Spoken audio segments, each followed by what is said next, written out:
Basically जब मैंने ये चैनल स्टार्ट किया था तो कुछ मेरे मोटिव्स थे। मैं चाहता था कि मैं ये करूँगा, ये करूँगा, ये करूँगा। उसमें सबसे मेन जो कारण था वो ये था, ये वीडियो जो थी, मैं चाहता था कि मैं उन लोगों के बारे में बात करूँ जिनका क्रेडिट ड्यू है। उन लोगों के बारे में कहीं न कहीं हिस्ट्री में मिटाने की कोशिश की गई है या फिर किसी भी पॉलिटिकल रीज़न की वजह से लोगों को उनके बारे में नहीं बताया जाता है ज़्यादा। आज हम एक ऐसे व्यक्ति के बारे में बात करने वाले हैं जो कि ट्रू अनसंग हीरो है। प्लीज़ मैं आपसे रिक्वेस्ट करता हूँ इस वीडियो को पूरा देखिएगा एंड तक।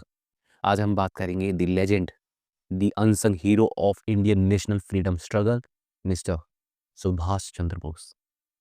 सबसे पहले हम स्टार्ट करेंगे उनके चाइल्डहुड से।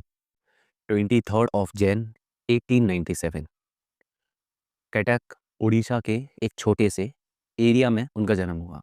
उनके पिताजी जो थे वो माइग्रेट करके आए थे, जो कि मिडिल क्लास फैमिली से सुभाष चंद्र बोस बिलोंग करते थे। ना ज़्यादा अमीर, ना ज़्यादा गरीब। चाइल्डहुड के बारे में जब देखेंगे उसमें आपको समझ में आएगा, ठीक है? कि वो बहुत ज़्यादा अमीर तो नहीं थे, बट बहुत ज़्यादा गरीब भी नहीं थे। मिडिल क्लास फैमिली से सफिशिएंट उनके पास रिसोर्सेज़ थे। चंद्र बोस 6th सन थे अपने माता-पिता के और 9th चाइल्ड, टोटल 14 भाई-बहन। इसकी वजह से कहीं न कहीं जो सुभाष चंद्र बोस की जो आइडेंटिटी थी, उस पे फ़र्क पड़ा। क्योंकि सुभाष चंद्र बोस अपने इनिशियल जो चाइल्डहुड जो था, उसमें बहुत ज़्यादा कहीं न कहीं एक इंट्रोवर्ट टाइप के चाइल्ड थे, ठीक है? वो खुद भी अपनी बायोग्राफ़ी में लिखते हैं कि मैं बहुत ज़्यादा मतलब शर्मीला था, मैं मुझे बहुत डर लगता था। और आगे मैं आपको बताऊँगा कि कैसे रामकृष्ण परमहंस और विवेकानंद जी का क्या रोल रहा उनकी लाइफ़ में। कैसे जो उनके छोटे-छोटे जो डर थे, जैसे उन्हें साँपों से बहुत डर लगता था, उन्हें अंधेरे से बहुत डर लगता था, कैसे-कैसे विवेकानंद जी और रामकृष्ण परमहंस के जो उन्हें आइडल मान बैठे थे, उसके बाद कैसे इन सारी चीज़ों को कॉन्कर किया उन्होंने धीरे-धीरे। तो चलिए स्टार्ट करते हैं हम इस जर्नी को। मैं इस वीडियो को लेकर बहुत ज़्यादा एक्साइटेड हूँ, प्लीज़ इस वीडियो को पूरा देखिएगा। Impact of Vivekananda and Ramakrishna Paramahamsa on his childhood. बहुत छोटी-सी एज में उन्हें विवेकानंद और रामकृष्ण परमहंस का एक कहीं न कहीं उनका जो वर्ल्ड था, वो मिल चुका था। कहीं न कहीं वो रामकृष्ण परमहंस और आपके विवेकानंद जी का जो वर्ल्ड है, उससे वो इंट्रोड्यूस हो चुके थे। उनकी जो आइडियोलॉजीज़ हैं, उससे वो इंट्रोड्यूस हो गए थे। तो कहीं न कहीं वो स्टार्टिंग से, अपने बचपन से ही एक रिबेलियस चाइल्ड के तौर पे सामने आए। क्योंकि स्टार्टिंग में जब वो अपने बचपन में थे, तो वो कहीं न कहीं जो एक योगी बनने की चाह में आगे बढ़े। उन्होंने कहा कि मैं सिर्फ़ और सिर्फ़ गरीबों की सेवा करना चाहता हूँ। मैं चाहता हूँ कि मैं गरीबों की मदद करूँ, जिन लोगों को मेरी ज़रूरत है मैं उनकी मदद करूँ। क्योंकि विवेकानंद जी का भी मानना यही था कि भगवान जो है वो गरीबों की फ़ॉर्म में हमारे आस-पास मौजूद है। तो हमें भगवान की पूजा ना करके उन गरीबों को सर्व करना चाहिए, वही भगवान की पूजा है। तो सुभाष चंद्र बोस भी इस चीज़ को मान बैठे और वो अपने बचपन में ही अपने माता-पिता की बातों को बहुत कम मानते थे और धीरे-धीरे वो यही करते थे कि आस-पास जो भी उनके रिसोर्सेज़ थे, उन्हें गरीबों में बाँट देते थे। अब इनिशियल स्टेज पे जब आप ऐसे काम करते हैं तो आपको कहीं न कहीं रिबेलियस या फिर बदतमीज़ बोला जाता है कि नहीं करना चाहिए ऐसा, ठीक है? बट जब आप इन फ्यूचर फेमस हो जाते हैं तो पता चलता है कि वो छोटे-छोटे जो काम थे ना आपके बचपन के, वो आपकी महानता की पहली सीढ़ी थे। अब एक इंसिडेंट और होता है कि जब वो बचपन में एक साधु से मिले तो उन्होंने उस साधु से पूछा कि मैं ऐसा क्या करूँ? क्योंकि मैं चाहता हूँ कि मैं लोगों के लिए अच्छा करूँ, लोगों के लिए अच्छे काम करूँ, गरीबों की मदद करूँ। और कैसे मैं एक योगी बनूँ? साधु ने सुभाष चंद्र बोस से बोला कि आप सबसे पहले अपने माता-पिता के सुबह-सुबह चरण स्पर्श कीजिए। सुबह-सुबह उठते ही अपने माता-पिता के पैर छूइए। तो जब सुभाष चंद्र बोस सुबह-सुबह अपने माता-पिता के पैर छूने लगे, तो कहीं न कहीं उनके जो माता-पिता थे, वो थोड़े शॉक में आ गए कि जो बंदा इतना रिबेलियस है, वो कहीं न कहीं हमारी बात नहीं मानता है, वो आज की डेट में हमारे पैर छू रहा है। तो ये एक फ़नी सा इंसिडेंट था, बट ऐसा नहीं है कि वो मतलब बदतमीज़ नहीं थे। सुभाष चंद्र बोस के फादर जो थे, वो कहीं न कहीं ब्रिटिशर्स को सर्व कर रहे थे, तो उनकी जो लॉयल्टी थी, वो ब्रिटिशर्स के लिए थी, ठीक है? जो कि गलत नहीं थी, बहुत से लोग कर रहे थे उस समय पे जॉब। बट सुभाष चंद्र बोस की जो आइडियोलॉजी थी, वो थोड़ी डिफरेंट थी। तो आइडियोलॉजिकल डिफरेंसेस की वजह से थोड़े रिबेलियस नेचर उनका हो गया था। बट ऐसा नहीं था कि वो कोई बदतमीज़ थे या अपने माता-पिता की बात ही नहीं मानते थे। बट हुआ यही कि कहीं न कहीं जो आइडियोलॉजिकल डिफरेंसेस थे ना उनके माता-पिता और उनमें, उसकी वजह से उनका थोड़ा नेचर शिफ्ट होता रहा। अब सोचिए एक बच्चा जो कि छोटी-सी एज में पढ़ाई-लिखाई से विभाग था, उस समय पे सुभाष चंद्र बोस वैदिक साइंस पढ़ते थे।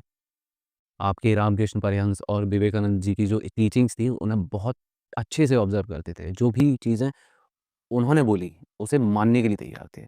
पेंशो कॉलेज से उन्होंने अपनी स्कूलिंग कंप्लीट की, उसके बाद प्रेसिडेंसी कॉलेज से उन्होंने अपनी कॉलेज लाइफ़ और उसके बाद उन्होंने कैम्ब्रिज से अपनी जो आईसीएस की एग्ज़ाम थी उसकी प्रिपरेशन की। क्योंकि अभी जैसे हम नॉर्मली आईपीएस, आईएएस के लिए यूपीएससी की डायरेक्ट प्रिपरेशन कर सकते हैं, वैसे पहले नहीं था। पहले अगर आपको आईसीएस एग्ज़ाम देना होता तो आपको कैम्ब्रिज यूनिवर्सिटी से प्रिपरेशन करनी पड़ती थी। इसका भी एक बहुत इम्पोर्टेंट एक कहानी है आगे, मैं उसके बारे में बताऊँगा। पहले हम उनकी कॉलेज लाइफ़ और स्कूल लाइफ़ के बारे में बात करते हैं। कॉलेज लाइफ़ का भी एक इंसिडेंट है कि वो कॉलेज ड्रॉप आउट थे। उन्हें क्यों कॉलेज से निकाला गया, हम पहले उसके बारे में समझते हैं। जब उनकी जो इनिशियल लाइफ़ थी, उसमें वो काफ़ी ज़्यादा इंट्रोवर्ट थे, बट जब उनकी स्कूल लाइफ़ स्टार्ट हुई, तो वो बहुत ज़्यादा पढ़ने के लिए आतुर थे। जब बर्थडे था, उस दिन उन्हें पता चला कि अब मैं स्कूल जाऊँगा। तो पहली बार जब स्कूल के लिए उनका एडमिशन हुआ, तो पहला जो दिन था उनका, तो एक स्कूल वैन टाइप की आई, ठीक है, उन्हें लेने के लिए। तो इतनी जल्दी में वो भागे कि उस स्कूल वैन से टकरा के वो गिर पड़े, उनके बहुत सारी चोटें आईं। तो पहला दिन वो जा नहीं पाए। तो ये भी एक इंसिडेंट रहा उनकी लाइफ़ का। स्कूल लाइफ़ स्टार्ट हुई, तो उनका धीरे-धीरे अरविंदो घोष उनसे इंट्रोड्यूस हुए कि मतलब उन्हें अरविंदो घोष की जो टीचिंग्स थी उनसे इंट्रोड्यूस हुए, बहुत ज़्यादा प्रभावित हुए। पहले वो विवेकानंद और रामकृष्ण परमहंस के बारे में पढ़ ही चुके थे, उसके बाद अरविंदो घोष, तो धीरे-धीरे उनकी जो पॉलिटिकल आइडियोलॉजी जो थी, वो डेवलप होने लगी। उसके बाद जब उन्होंने प्रेसिडेंसी कॉलेज में एडमिशन लिया, तो उनकी जो एक आइडियोलॉजी, जो पॉलिटिकल आइडियोलॉजी थी, वो कहीं न कहीं अपग्रेड हो गई। कैसे? कि उस कॉलेज में, रेज़िडेंसी कॉलेज में 3 ग्रुप बन चुके थे। पहला रिच, दूसरे मिडल क्लास या पढ़ने वाले, तीसरे रिबेलियस। रिबेलियस जो ग्रुप था वो कहीं न कहीं पॉलिटिकली काफ़ी ज़्यादा एक्टिव था। तो सुभाष चंद्र बोस वहाँ पे जुड़े। अपनी पॉलिटिकल आइडियोलॉजी से कहीं न कहीं वहाँ पे वो धीरे-धीरे आगे बढ़े। क्योंकि जो बहुत से स्टूडेंट थे वो गिरफ्तार भी होते थे, ठीक है? सुभाष चंद्र बोस के यहाँ पे भी कई बार रेड पड़ी कि मतलब चेक करने के लिए आई कि कहीं ये उन जो रिबेलियस स्टूडेंट्स हैं उन्हें पनाह तो नहीं दे रहे हैं, उनके साथ मीटिंग्स तो नहीं कर रहे हैं।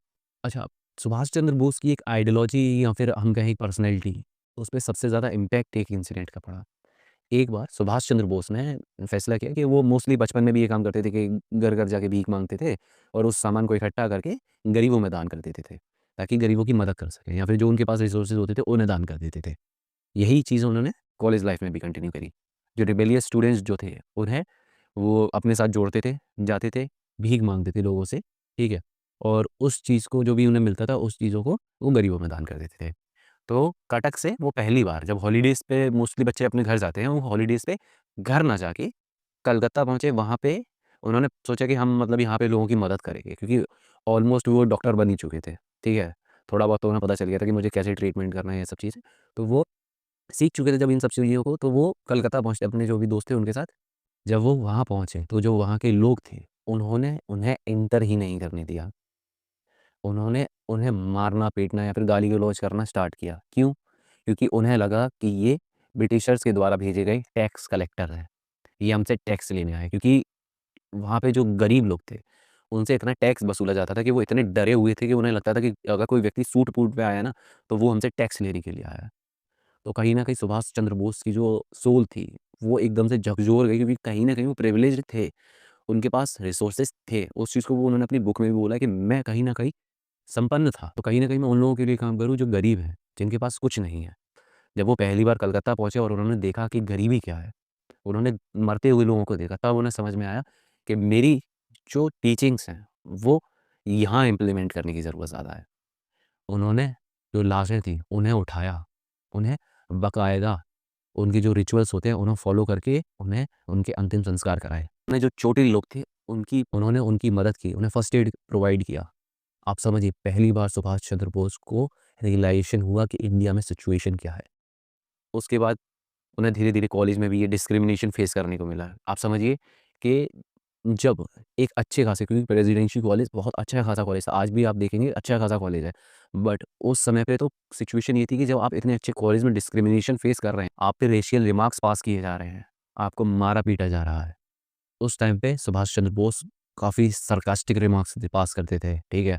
अपनी बात रखते थे। काफ़ी कैरिज़मेटिक पर्सनैलिटी थी सुभाष चंद्र बोस की। अभी रिसेंटली एक इंटरव्यू आया था जिसमें एक महिला ने बोला था कि मैं बहुत ज़्यादा परेशान थी, मेरी लाइफ़ में बहुत सारी प्रॉब्लम्स चल रही थी उस समय पे। सुभाष चंद्र बोस ने बस मुझे एक नज़र देखा, मेरी तरफ मतलब आई कॉन्टैक्ट हुआ, मेरी लाइफ़ की मैं सब चीज़ ठीक होने लगी। मैं ये नहीं बोल रहा हूँ कि वो भगवान थे, बट उनका जो कैरिज़मा था, वो कुछ ऐसा था। अब हम बात करेंगे सुभाष चंद्र बोस को कॉलेज से क्यों निकाला गया। तो उनके कॉलेज में एक टीचर थे, मिस्टर ओ।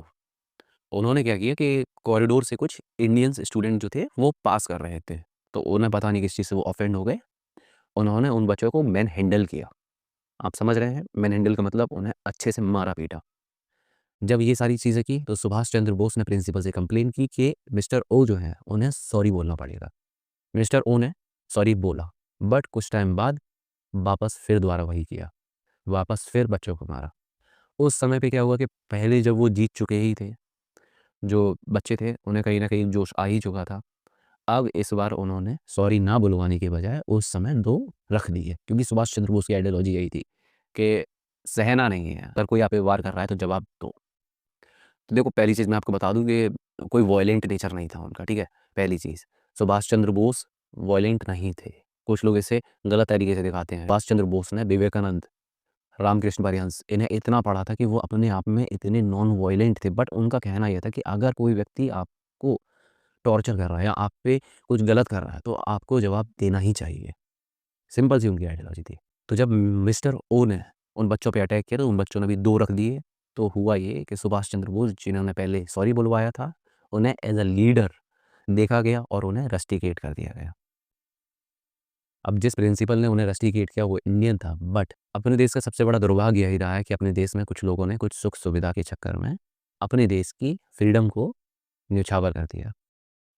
आपको मैं बताऊँ कि 1857 का जो रिवॉल्ट हुआ था, उसमें बहुत से इंडियंस ने पार्टिसिपेट ही नहीं किया था।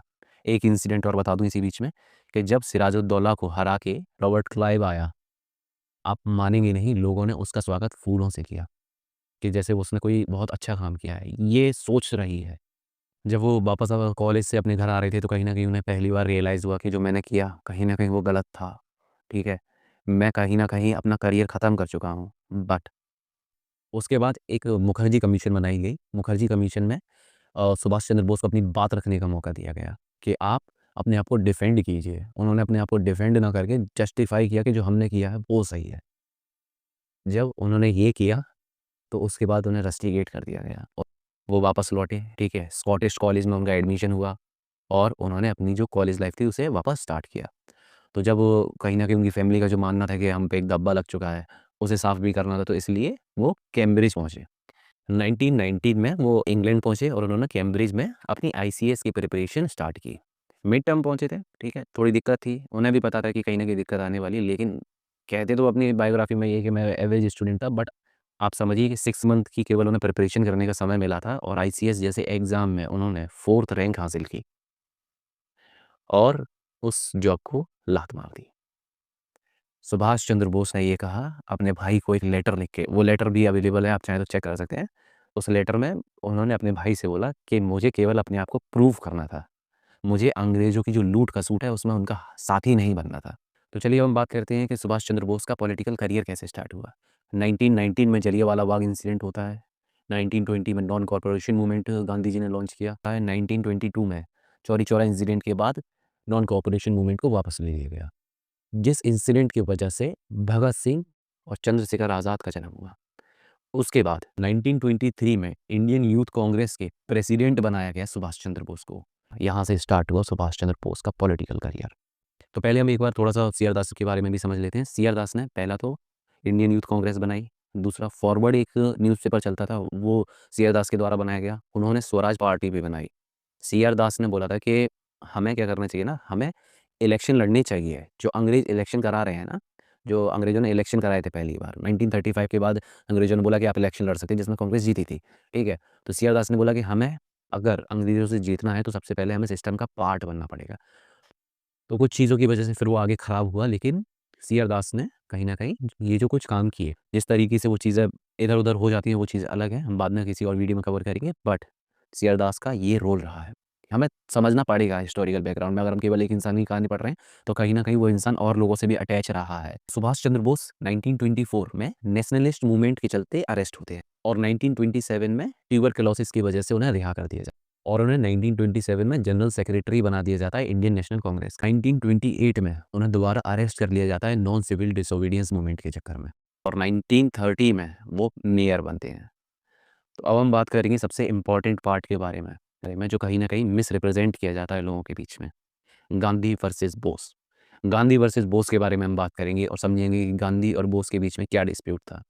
सबसे पहली चीज़, आइडियोलॉजिकल डिफरेंस बहुत थे, लेकिन गांधी जी और सुभाष चंद्र बोस में कहीं न कहीं बहुत एक बाप बेटे जैसा रिश्ता था। मैं आपको आगे बताऊँगा भी, ठीक है? सबसे पहले हम स्टार्ट करते हैं कि हुआ क्या था, पहले मेन कॉज़ क्या था।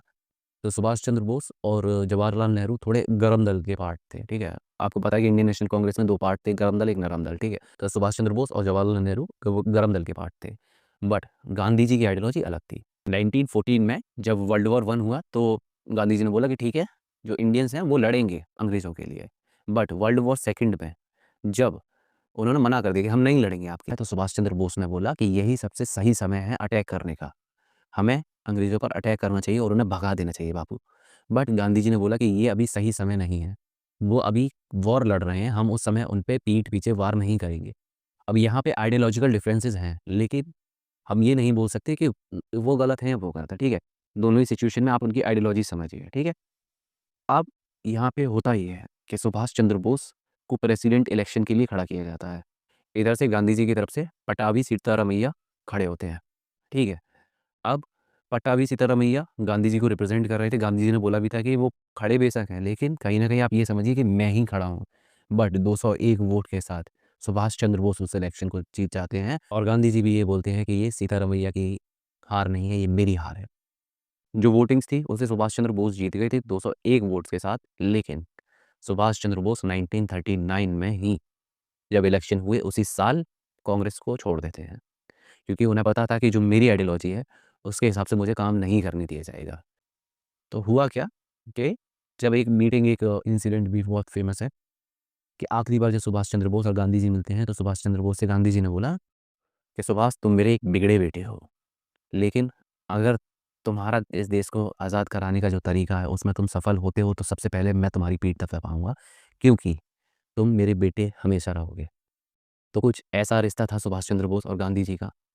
अच्छा, कुछ लोग हैं ना ये भी बोलते हैं कि सुभाष चंद्र बोस और गांधी जी में बहुत ज़्यादा डिस्प्यूट था, ठीक है? दूसरी चीज़, गांधी जी को ये भी बोला जाता है कि फादर ऑफ नेशन किसने बोल दिया है ना, ठीक है? ये कोई उपाधि इन्हें दी किसने? ये उपाधि क्या उन्होंने खुद रख ली कि 6 जुलाई 1944 को सिंगापुर से जब सुभाष चंद्र बोस ने गांधी जी को संबोधित किया पहली बार फादर ऑफ नेशन, तब सुभाष चंद्र बोस की जो उपाधि उन्होंने गांधी जी को दी थी, उसे ही कंटिन्यू किया गया। आप समझिए कि एक सिचुएशन ये भी थी कि गांधी जी की वजह से सुभाष चंद्र बोस को इंडियन नेशनल कांग्रेस छोड़नी पड़ी, लेकिन फिर भी कहीं न कहीं इतना प्रेम था उन दोनों के बीच में। कहीं न कहीं एक म्यूचुअल रिस्पेक्ट थी एक-दूसरे के लिए। आज की तरह नहीं कि अपने आइडियोलॉजिकल डिफरेंसेस की वजह से एक-दूसरे को मारने-पीटने तक की नौबत आ जाती है पॉलिटिक्स में आज। बट उस टाइम पे नहीं था, क्योंकि एंड गोल क्या था सबका? वो अगर लड़ भी रहे थे, तो किसके लिए लड़ रहे थे? देश की आज़ादी के लिए। उन लोगों के रास्ते अलग-अलग हो सकते हैं, बट उन सब की मंज़िल एक ही थी, देश की आज़ादी। एक इंसिडेंट और बताता हूँ जिससे आपको समझ में आएगा कि सुभाष चंद्र बोस और गांधी जी में प्रेम कितना था और गांधी जी कितना चाहते थे सुभाष चंद्र बोस को। जब पार्टीशन हो रहा था, उस समय पे सुभाष चंद्र बोस के लिए गांधी जी ने बोला कि मेरा बेटा अगर आज होता, तो इस देश का बँटवारा नहीं होता। ये देश 2 हिस्सों में नहीं बँटता।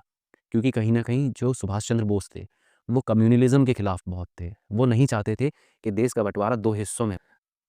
तो एक इंसिडेंट और हुआ था कि जब आज़ाद हिंद फ़ौज लड़ने की तैयारी कर रही थी, उस समय पे सुभाष चंद्र बोस को एक व्यक्ति ने एक बहुत बड़ा अमाउंट एज़ अ डोनेशन दिया था। तो सुभाष चंद्र बोस ने बोला कि आप एक चीज़ समझिए, आपने अपना घर बेच दिया, आपने सब कुछ बेच दिया, आप कैसे सर्वाइव करेंगे? तो उस व्यक्ति ने बोला कि हम सब आज़ाद हिंद फ़ौज में पार्टिसिपेट करेंगे और देश के लिए लड़ेंगे, आप उसकी चिंता मत कीजिए। सुभाष चंद्र बोस ने बताया कि वो व्यक्ति एक मुस्लिम था।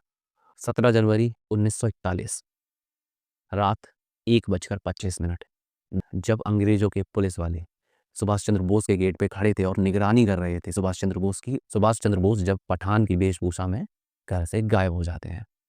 अफ़गानिस्तान होकर पहुँचते जर्मनी। जर्मनी में उन्होंने हिटलर को कन्विंस किया। हिटलर ने 45,000 प्रिज़नर ऑफ वॉर्स जो थे, उन्हें सुभाष चंद्र बोस को सौंपा कि सुभाष चंद्र बोस उन लोगों को ट्रेन करके इंडिया में जाके अटैक करके ब्रिटिशर्स को भगा सकते हैं। क्योंकि सुभाष चंद्र बोस की जो आइडियोलॉजी थी वो ये थी कि दुश्मन का दुश्मन दोस्त। उसके बाद क्योंकि उस समय पे जर्मनी, सोवियत यूनियन जो कि करंट रसिया है और आपका जापान मेजर कंट्रीज़ थी जो कि अगेंस्ट में वॉर कर रही थी किसके? ब्रिटेन के, जो कि अगेंस्ट में थी ब्रिटेन के। तो सुभाष चंद्र बोस का यही प्लान था कि मैं अपने दुश्मन के दुश्मन को दोस्त बनाऊँगा। सुभाष चंद्र बोस जर्मनी पहुँचे, लेकिन सुभाष चंद्र बोस के लिए सबसे बड़ी दिक्कत ये आई, जर्मनी से इंडिया पे अटैक करना बहुत मुश्किल था। ठीक है? क्योंकि जर्मनी से इंडिया की जो डिस्टेंस है वो बहुत ज़्यादा थी। तो इसी वजह से सुभाष चंद्र बोस जर्मनी से जापान पहुँचे। अब उन्होंने जापानीज़ को कन्विंस किया कि मेरे साथ चलो, युद्ध लड़ो और जो ब्रिटिशर्स हैं उन्हें भगाओ। अब आप समझिए कि वो बंदा कितना मतलब दिमाग होगा उस व्यक्ति में कि उसने ऑलमोस्ट 3 सुपर पावर्स उस समय की जो थी, उन्हें कन्विंस कर लिया कि मेरे साथ चलो, मेरे लिए साथ लड़ो। अब हम बात करते हैं कि कैसे आज़ाद हिंद फ़ौज को बनाया। फ़ौज को बनाने में एक बहुत बड़ा योगदान रहा रास बिहारी बोस का। हम ऐसे लोगों की बात ज़रूर करेंगे जिन लोगों के बारे में बहुत से लोगों को नहीं पता। हमें पता होना चाहिए। रास बिहारी बोस ने आज़ाद हिंद फ़ौज को बनाने में बहुत मदद की और जापान से मदद लेकर, जापान से म्यांमार, म्यांमार से कोहिमा, कोहिमा से इम्फल, ऐसे करते हुए सुभाष चंद्र बोस इंडिया में एंटर करते हैं, लेकिन सुभाष चंद्र बोस हार जाते हैं। लेकिन आप ये मत समझिए कि उनकी हार हार थी। अब इस हार का भी इम्पैक्ट क्या होने वाला है आप ये समझिए। बट उससे पहले 1945 में सुभाष चंद्र बोस की प्लेन क्रैश में होती है मौत। ये शायद अभी तक की हिस्ट्री का सबसे दुखद मोमेंट हो सकता है, क्योंकि अगर सुभाष चंद्र बोस होते तो शायद इंडिया के जो डायनामिक्स थे वो चेंज होते। जब हम बात करते हैं इंडियन हिस्ट्री की, तो अगर सुभाष चंद्र बोस आज जिंदा होते तो चीज़ें बहुत चेंज होती। जब आज़ाद हिंद फौज हार जाती है, उसके बाद स्टार्ट होते हैं सबसे बुरी चीज़, ट्रायल। जो होते हैं, जो प्रिजनर ऑफ वॉर्स होते हैं, उन्हें ट्रायल किया जाता है द रेड फोर्ट पे। और उसकी वजह से जितनी भी नेवी थी और जितनी भी आर्मी थी, उन्होंने स्टार्ट किया रिवोल्ट।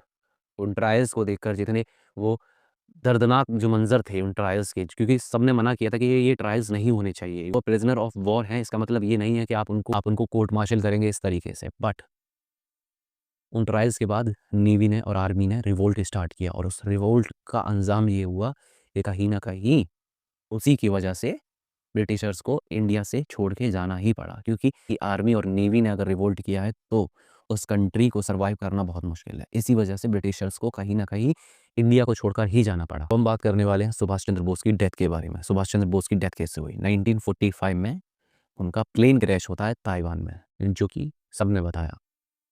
2 कमीशन में बिठा ली गई। 1955 में शाहनवाज कमीशन, 1970 में घोसला कमीशन।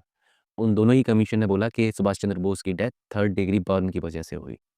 लेकिन मुखर्जी कमीशन, जो कि 1999 में बनी और 2005 में उन्होंने अपनी रिपोर्ट में बताया कि जो शाहनवाज कमीशन और घोसला कमीशन थी, उन्होंने ताइवान में जाके तो कभी पूछा ही नहीं कि ताइवान में कोई प्लेन क्रैश हुआ भी था कि नहीं। मुखर्जी कमीशन ने ये बताया कि ताइवान में उस दिन कोई प्लेन क्रैश हुआ ही नहीं था और सुभाष चंद्र बोस की डेथ 3rd डिग्री बर्न से नहीं हुई। अब उसके बाद कई लोगों ने अपनी-अपनी कहानियाँ बनाई।